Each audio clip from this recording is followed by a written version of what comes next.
kasih karunia dan damai sejahtera dari Tuhan Allah Bapa kita dan dari anaknya Tuhan Yesus Kristus menyertai kamu sampai selamanya.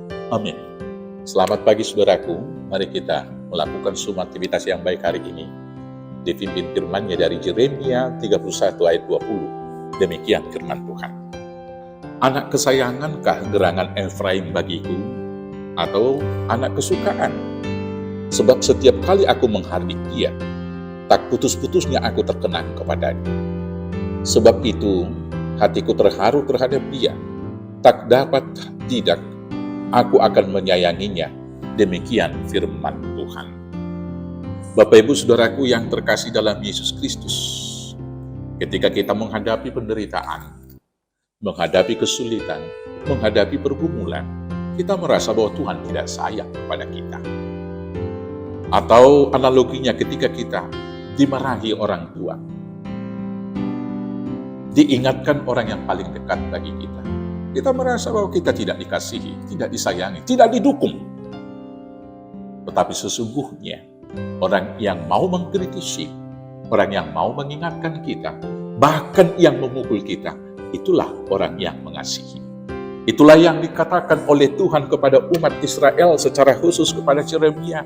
Ketika mereka merasa sudah ditinggalkan Tuhan, merasa tidak didukung, merasa Tuhan tidak di pihak mereka, Tuhan mengatakan, kalaupun aku memukul Efraim, bukankah aku terkenang-kenang kepadanya?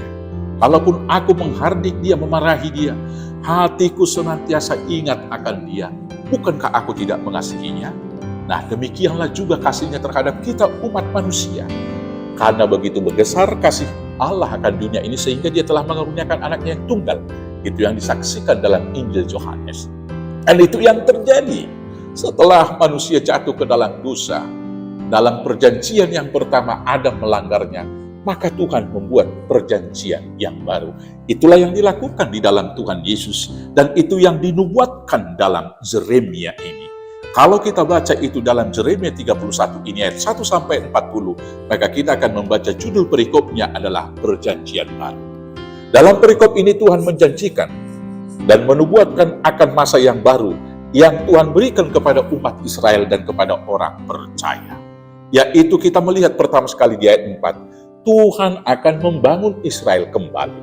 Di ayat 4 dikatakan demikian, aku akan membangun engkau kembali, sehingga engkau dibangun. Hai anak darah Israel, engkau akan menghiasi dirimu kembali dengan rebana, dan akan tampil dalam tari-tarian orang yang bersukaria. Bapak Ibu, mengganti penderitaan, mengganti kemarahan itu, Tuhan akan memberikan sukacita. Ada musik rebana, ada tari-tarian, hidup yang penuh gairah, hidup yang sukacita, itu yang akan diberikan kembali. Yang kemudian, Sion yang telah dihina ditinggalkan itu akan menjadi pusat kehidupan rohani. Itu kita baca di ayat 6 dikatakan demikian. Sungguh akan datang harinya bahwa para penjaga akan berseru di gunung Efraim. Ayo, marilah kita naik ke Sion kepada Tuhan Allah kita. Saudara-saudaraku yang terkasih, kemudian umat Israel akan dikumpulkan di situ dari seluruh penjuru dunia. Dari utara, dari selatan, dari timur, dan dari barat. Maka semuanya akan dipersatukan dalam satu perjamuan yang sangat besar. Dan dalam masa itu, ketika semuanya telah dibaharui, maka firman itu telah ditaruh di hati masing-masing daripada umat pilihan dan tebusan daripada Tuhan itu. Bapak Ibu, itulah makna perjanjian baru itu. Di ayat 33 dikatakan demikian. Tetapi beginilah perjanjian yang kuadakan dengan kaum Israel sesudah waktu itu.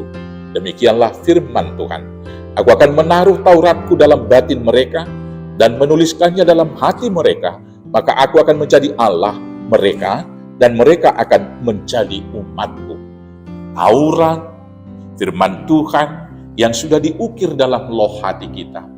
Itulah yang kemudian mendinamisasi, menggerakkan hidup senantiasa seturut dengan firman Tuhan. Maka betullah firman Tuhan yang dikatakan di dalam Amsal 4 ayat 23, jagalah hatimu dengan seksama, karena dari sanalah mengalir air kehidupan. Bila hati kita sudah dikuasai Taurat, bila hati kita sudah dikuasai oleh Roh Kudus, maka hal yang dibuahkan daripada hati itu adalah buah-buah roh itu sendiri. Maka kemudian bila sudah demikian, orang tidak perlu lagi saling mengingatkan, saling mengajari tentang kebenaran, karena kebenaran sudah terpatri di hati. Karena itulah dilanjutkan di ayat 34 firman ini mengatakan demikian. Dan tidak usah lagi orang mengajar sesamanya atau mengajar saudaranya dengan mengatakan, kenallah Tuhan. Sebab mereka semua, besar kecil, akan mengenal aku. Demikianlah firman Tuhan. Sebab aku akan mengampuni kesalahan mereka dan tidak lagi mengingat dosa mereka. Bapak Ibu Saudaraku, inilah perjanjian baru. Dan sesungguhnya kita sudah hidup di dalamnya ketika Tuhan Yesus sudah datang menebus kita. Ketika kita sudah dibaptis dengan Dia, karena kita sudah satu tubuh di dalam Yesus Kristus. Ketika kita dibaptis, kita tertanam, terkubur dalam kematiannya, dan dibangkitkan dalam hidupnya. Maka karena itu, hiduplah dalam hidup perjanjian baru yang dari Tuhan. Ialah Taurat terukir di hati kita, sehingga kita kemudian menjadi Injil dan surat Kristus yang terbuka dalam semua sikap dan perbuatan yang nyata dalam kehidupan seharian. Tuhan Yesus memberkati. Amin. Kita bersatu dalam doa. Terima kasih Bapa yang baik, karena kami telah hidup dan kemudian mati, dibangkitkan kembali bersama dengan Yesus dalam hidup yang baru dan dalam perjanjian yang baru. Maka biarlah firman Tuhan, Taurat Tuhan diam di dalam hati kami dan berukir dalam loh hati, dan Roh Kudus yang berkuasa, sehingga hidup kami membuahkan buah Roh Kudus, memancarkan cinta kasih yang dari Tuhan, hanya di dalam nama Yesus Kristus Tuhan Juru Selamat kami yang hidup.